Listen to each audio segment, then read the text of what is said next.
When we were given this speech, I knew I wanted to share something that was important to me and to my background. We all want to see ourselves represented in the media or in politics. Straight white people have been seeing this for years and years and years on end. It made waves when Barack Obama was elected as our first Black president, and that only happened recently in my lifetime. I found myself being represented in a little bit older politician, Harvey Milk.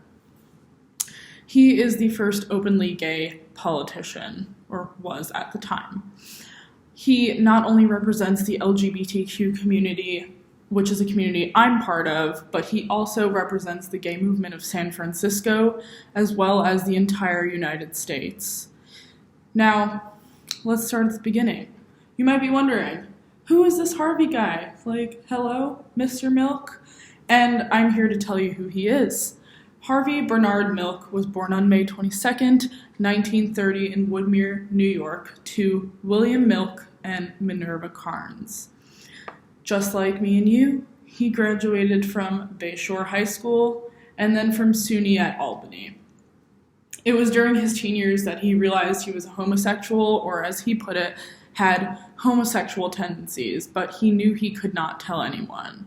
So he lived a closeted life, much like many of us that are young and queer, not knowing what to do with all of these feelings.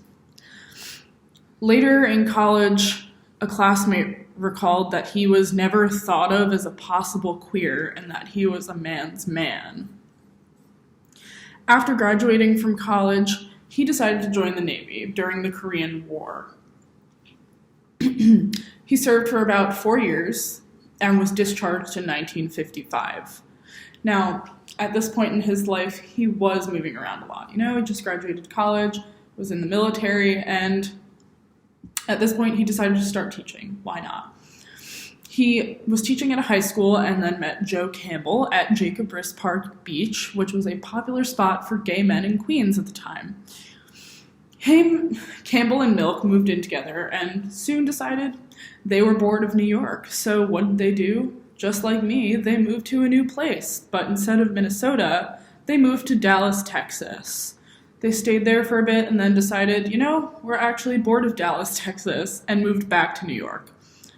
Shortly after, they broke up, after being together for almost 6 years. This was unfortunate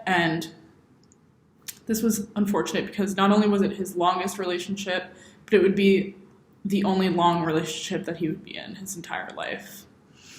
Jumping from city to city, he also jumped from job to job. Like I stated earlier, he was in the Navy. He then was a teacher. After that, he worked on Wall Street and then helped with Barry Goldwater's presidential campaign in 1964. Now, you're probably wondering, Emma, I thought this was a speech about a politician. You're telling me about some guy that moved from city to city and had all of these odd jobs. And, where are the politics? And, well, now we're getting into that. He got his start assisting the Goldwater campaign. And then after that, he moved to the Castro district of San Francisco in 1972. This was a neighborhood that was becoming flooded with gay men. And the once straight-laced conservative area was now changing. The area was nicknamed Boys Town, much similar to the Boys Town of Chicago. After moving to Castro, Milk decided to open a camera shop named Castro Cameras that was very open, after an experience with another shop ruining the footage of him and a partner at the time. And, as he was living here, he was becoming frustrated with how things were run in the city, and he decided, I'm going to change this. So he decided to run for city supervisor. Though he was fairly new in the political scene, having little to no background in politics, he was determined to make a change. He truly found his passion, and he wanted to be taken seriously. He ran for city supervisor in the 1973 election and lost. He ran again in 1975 and lost again. Harvey Milk ran one last time, and on November 8th, 1977, he won by 30%. After this win, he had been receiving quite a few death threats and was concerned about who would take on his job if he had been killed or something of that same stature. He would record these thoughts that he had, saying, and I quote, "If a bullet should enter my brain, let that bullet destroy every closet door." Oh, little did he know. Finally, on to that tragic death.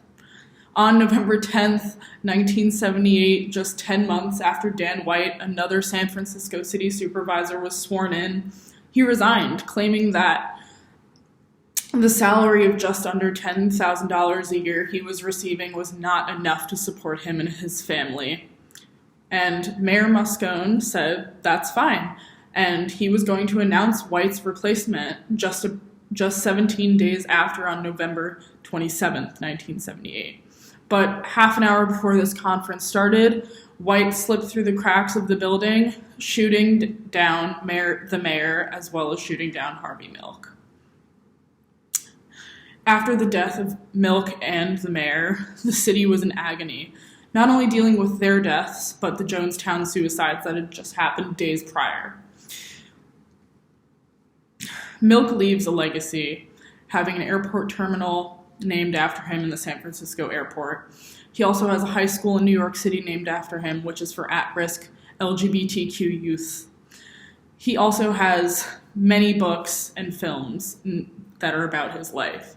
And he also received the Presidential Medal of Freedom in 2009 by President Barack Obama. Thank you.